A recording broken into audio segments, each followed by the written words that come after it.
Hello everyone, this is Meenakshi Rana. Today I am going to explain you history. Chapter 2 On the Trail of the Earliest People. So let's start. Firstly we will discuss about Tushar's train journey. Tushar was going from Delhi to Chennai for his cousin's wedding. Tushar अपने cousin की शादी में दिल्ली से चेन्नई जा रहा था। वह train से जा रहा था और उसे विंडो सीट मिल गई थी जहाँ से वो बाहर का नज़ारा देख रहा था। तेज़ दौड़ती ट्रेन से उसने देखा कि पेड़ पौधे, घर और खेत सभी बड़ी तेज़ी से पीछे की ओर छूटते जा रहे हैं।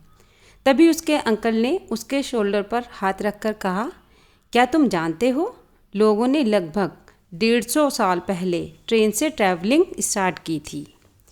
बस इसके कुछ दशक बाद आई थी।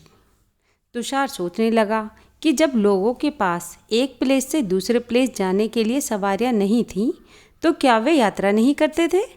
और क्या वे अपनी सारी लाइफ एक ही जगह पर बिता दिया करते थे? नहीं, ऐसी बात नहीं थी।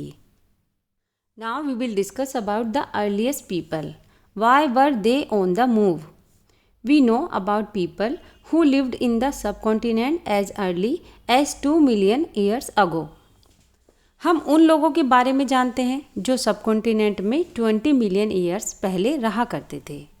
आज हम उन्हें हंटर गैदरर्स के नाम से जानते हैं।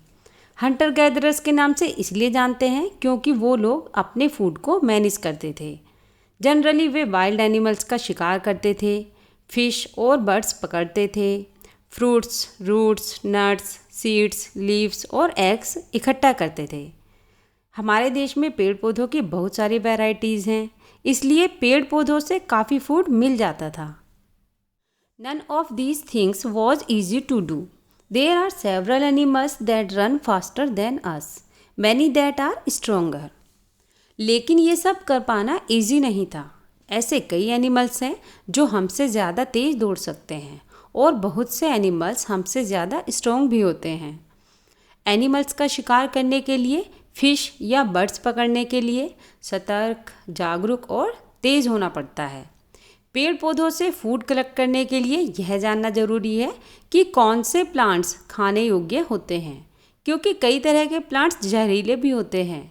साथ ही फलों के पकने के सीज़न की भी नॉलेज होनी चाहिए। List the skills and knowledge that the children of these communities had. Do you have these skills and knowledge? There are at least 4 reasons why hunter-gatherers moved from place to place. Hunter gatherers के एक place से दूसरे place पर move होने के at least 4 regions हैं। First reason यह है कि अगर वो लोग एक ही जगह पर ज़्यादा दिनों तक स्टे करेंगे तो आसपास के पौधों, फलों और जानवरों को खाकर समाप्त कर देते थे, इसलिए और फूड की सर्च में उन्हें अदर प्लेस पर मूव करना पड़ता था। सेकेंड रीज़न है कि एनिमल्स भी प्लेस टू प्लेस मूव करते थे अपने शिकार के लिए, या फिर हिरण और मवेशी घास और पत्तियां मीन्स अपना चारा ढूंढने के लिए एक जगह से दूसरी जगह पर चले जाते थे, इसलिए इन एनिमल्स का शिकार करने वाले लोग भी इनके पीछे पीछे चले जाते थे। थर्ड रीज़न यह है कि पेड़ों और पौधों पर फल फूल अलग अलग सीजन में आते हैं, इसलिए लोग उसी सीज़न में मूव करते थे जिस सीज़न में वहाँ पर फल फूल आ रहे होते थे।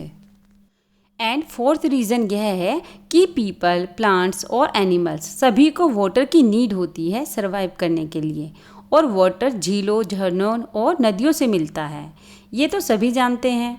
यद्यपि कई रिवर्स और लेक्स का पानी कभी नहीं सूखता और कुछ रिवर्स और लेक्स में पानी बारिश के बाद ही मिल पाता है, इसलिए ऐसी रिवर्स और लेक्स के किनारे बसे लोगों को ड्राई सीजन में वाटर की तलाश में इधर उधर जाना पड़ता था। इसके अलावा लोग अपने फ्रेंड्स और रिलेटिव्स से मिलने भी जाते थे, बट रिमेंबर ये सभी लोग पैदल यात्रा किया करते थे। How do you come to school? आप स्कूल कैसे जाते हो?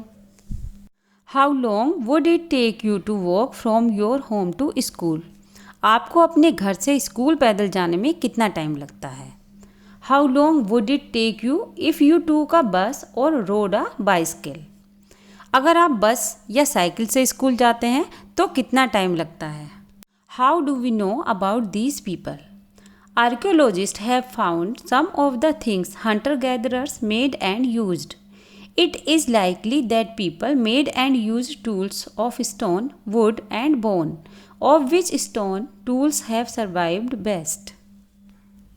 आर्कियोलॉजिस्ट को कुछ ऐसी चीज़ें मिली हैं जिनको हंटर गैदरर्स बनाते और यूज़ करते थे। यह संभव है कि लोगों ने अपने काम के लिए पत्थरों, लकड़ियों और हड्डियों के औजार बनाए हों। स्टोन टूल आज भी बचे हुए हैं। इनमें से कुछ स्टोन टूल्स का यूज़ मीट और बोन को कट करने के लिए, पेड़ों की छाल और एनिमल्स स्किन को हटाने के लिए और फ्रूट और रूट्स को कट करने के लिए किया जाता था। कुछ के साथ बोन या वुड के हैंडल्स लगाकर भाले और बाण जैसे हथियार बनाए जाते थे। कुछ टूल्स का यूज़ लकड़ी काटने में किया जाता था। लकड़ियाँ का यूज़ ईंधन के साथ साथ झोपड़ियाँ और औजार बनाने के लिए भी किया जाता था। Students, look at these pictures, stone tools. A point, these are examples of the earliest stone tools. B, these were made several thousand years later. C point, these were made later still. D, these were made about 10,000 years ago. E point, these are natural pebbles. Stone tools may also have been used for.